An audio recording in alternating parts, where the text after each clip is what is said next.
Hey, what's up, guys? I hope you're doing well. I mentioned this a few times, but I went to college, and my major was finance. I was a finance major, and the reason I took finance is because I've always wanted to be rich, right? And my philosophy is, if you want to be, a chef, you got to go to cooking school. You got to learn how to cook. If you want to be a lawyer, you got to go to law school. So I figured if you want to be rich and learn about money, you got to learn about finances. So that's what I did. And I learned a lot, man. I sure did. I learned a lot. And one of my favorite was my finance teacher. He was so smart. He taught me so many lessons that stuck with me to this day.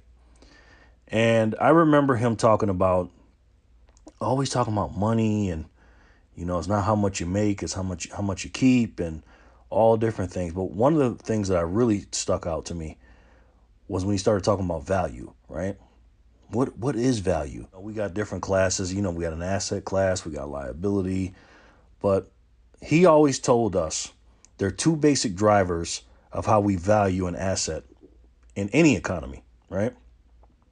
The first one is scarcity, and the second one is utility.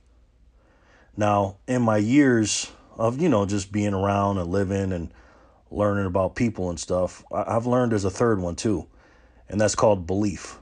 Personal belief, and a society as a whole, they have a belief, because we all have a belief system, and we all have different things we believe in and things like that. But I believe, the basic drivers of how we value an asset is definitely has to do with our belief system, and I'll get into that in a second. But let's talk about the first two first. We'll talk about scarcity and utility. What is scarcity?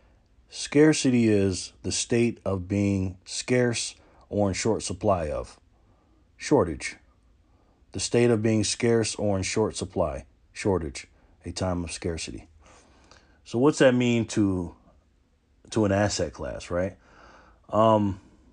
Let's take gold, silver, platinum, cryptocurrencies, dollars, stock market, whatever, right? And you look at the scarcity of those, right? Now, which one would you think is the most scarce?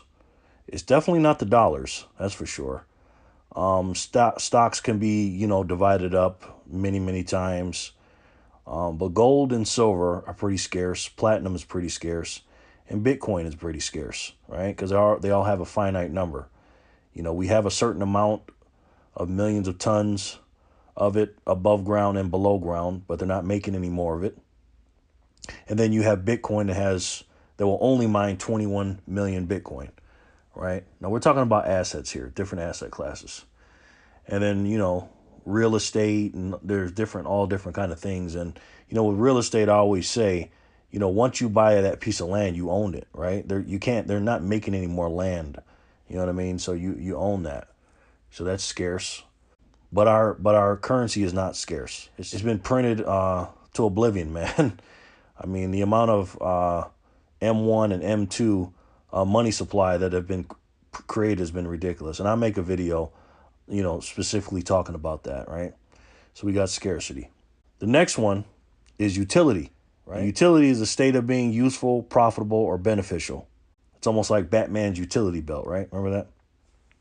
He's got all kind of stuff on that. So what is utility? The state of being useful, profitable, or beneficial. Right now, in April 2021, cash is definitely has a utility. It definitely can be used to pretty much buy anything you want, right? We actually buy our precious metals and our cryptocurrencies and our different assets. So it's definitely has utility. But the problem with our cash right now is it's getting, because it's being inflated and there's so many getting printed every single day. The more and more it's being printed, the less value it has. So if you take $100, it has utility to it, but you can buy a lot more with those dollars 2 years ago, because the power of your purchasing power of that $100 bill was more, because there was less cash or money printed on the screen or something like that than there is today, right? It was more scarce back then.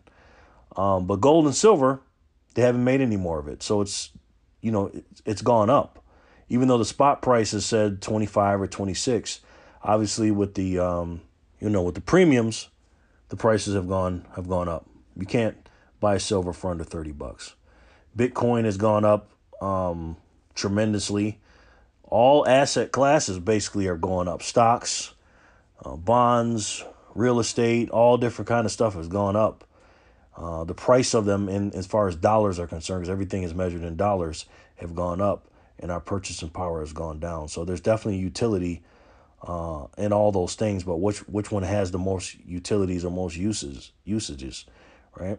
And when I compare different assets or my basic drivers of how I value those assets, I look at those first two things. I really do. I look at the scarcity of it, then the utility, and that's why, guys, I'm so high on precious metals, because they're a lot more scarce than cash, and then the money that's on the screens of your bank accounts and stuff like that.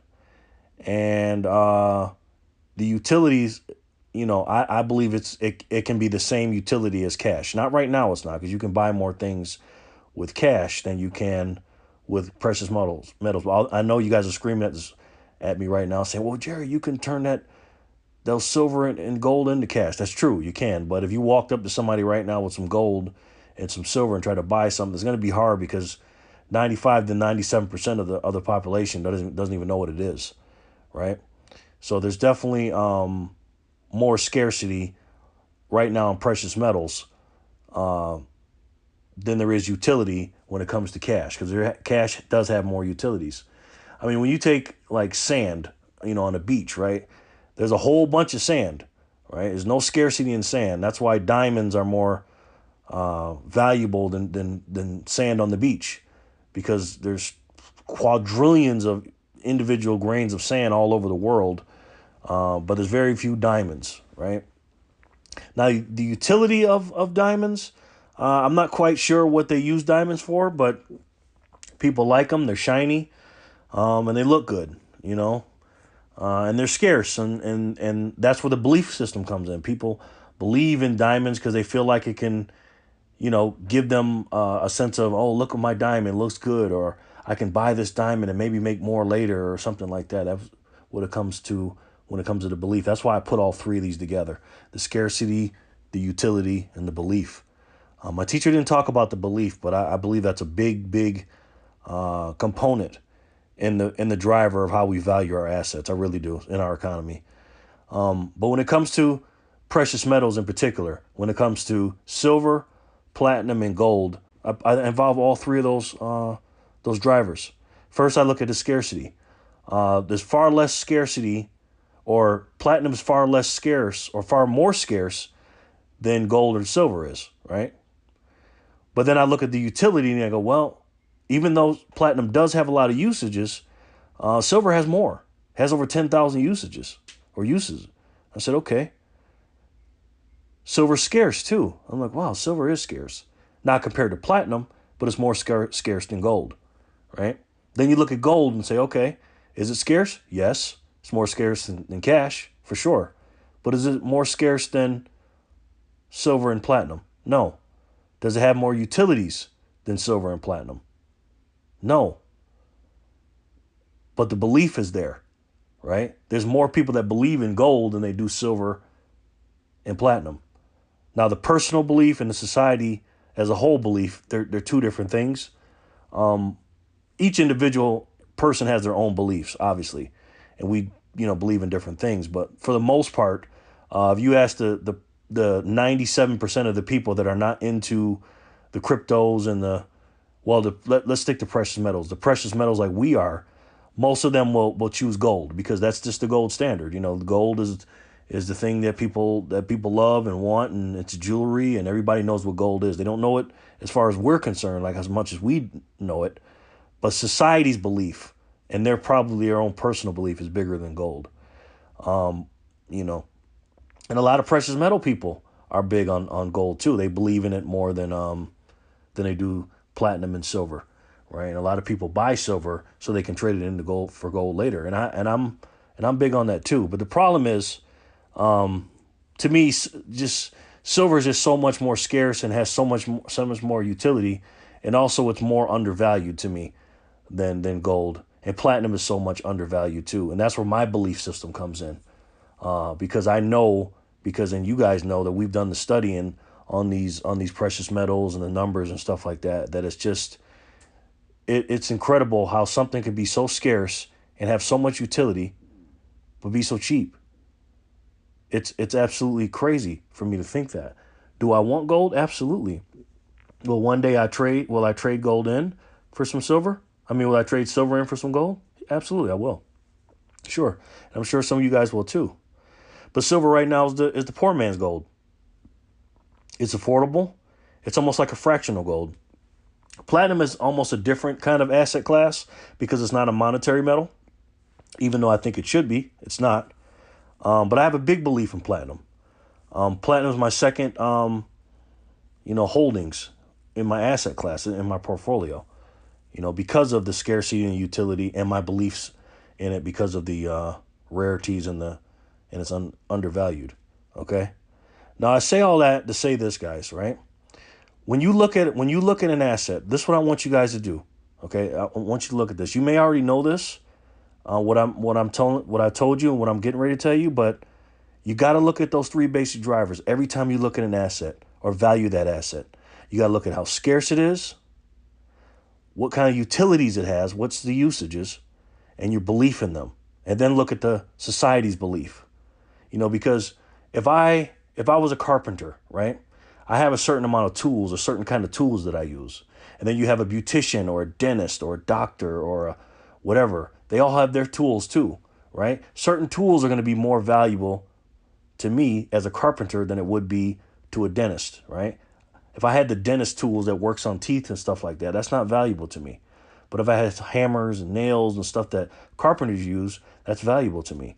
A saw is not going to do anything for a dentist, right? So there's no utility in that for me. And that's how you got to look at your asset. You got to look at what kind of utility is this going to use for me, or what it use for somebody else when I want to sell it later.